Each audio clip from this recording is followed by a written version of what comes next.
In his poem Ode on a Grecian Urn, John Keats states, "Beauty is truth, truth beauty. That is all ye know on earth, and all ye need to know." The prince in Dostoevsky's Idiot claims that beauty will save the world. Are these just idealistic ramblings, or is there indeed some truth in what they say? The world suffers because of its alienation from what is truly beautiful. Yet the beauty of nature can bring us to tears, because the soul knows for what it yearns, surrounded as it is daily by those images and thoughts that stifle its natural inclination to what transcends a world built upon that which is antagonistic to such an inspirational awareness of what we truly love in the midst of the cacophony of modern life. The pre-Raphaelite painter Edward Burne-Jones expressed this feeling when he wrote, "The more materialistic science becomes, the more angels shall I paint. Their wings are my protest in favour of the immortality of the soul." And how many of us have had our wings clipped by the mephitic emanations of the modern world, and only in silence do we cry out for the beauty that our souls crave, and the stability that only the Spirit can give us in the final analysis. Do not our thoughts have an effect, either positive or negative? In an article 1888, H.P. Blavatsky writes, "Thoreau pointed out that there are artists in life, persons who can change the colour of a day and make it beautiful to those with whom they come in contact. We claim that there are adepts, masters in life, who make it divine, as in all other arts.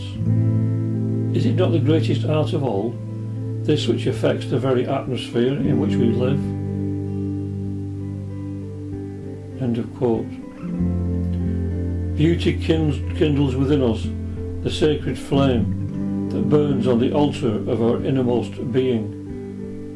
This is the fire that consumes all that stands in the way of the love that unites us as a true community of lovers of truth and beauty. Plotinus, the Neoplatonist, in his wonderful essay on beauty, states, "This is the spirit that beauty must ever induce, wonderment and a delicious trouble, longing and love, and a trembling that is all delight. For the unseen, all this may be felt, as for the seen. And this the soul feels for it, every soul in some degree, but those the more deeply that are the more truly apt to this higher love. Just as all take delight in the beauty of the body, but all are not stung as sharply. Only those that feel the keener wound are known as lovers."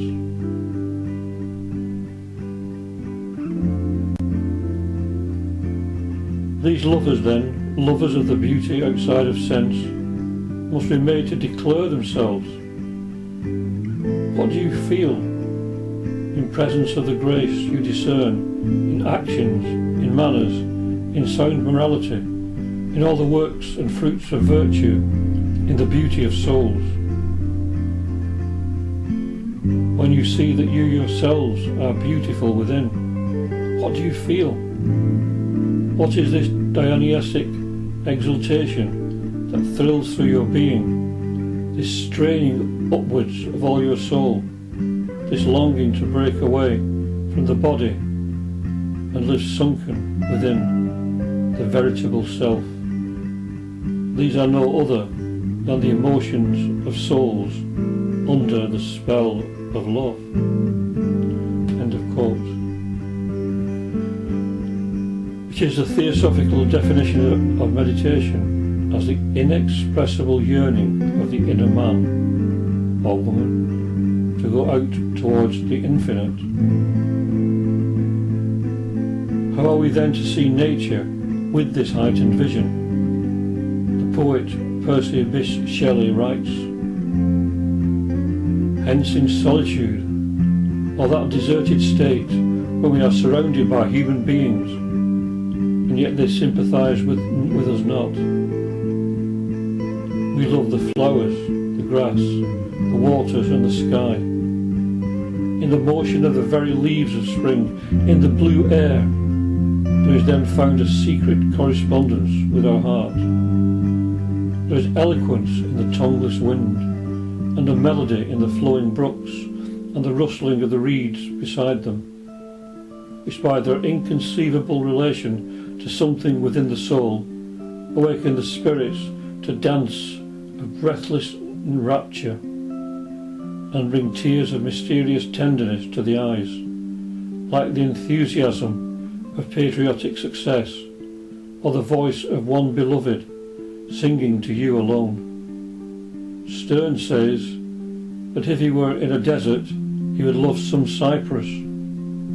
So soon as this want or power is dead, man becomes a living sepulchre of himself, and what yet survives is the mere husk of what once he was. End of quote. Therefore, we must learn once again to truly love nature, and to know that we can always go there to find our true solace, and to be reminded as we walk upon the hallowed ground that we and all living things are truly one heart.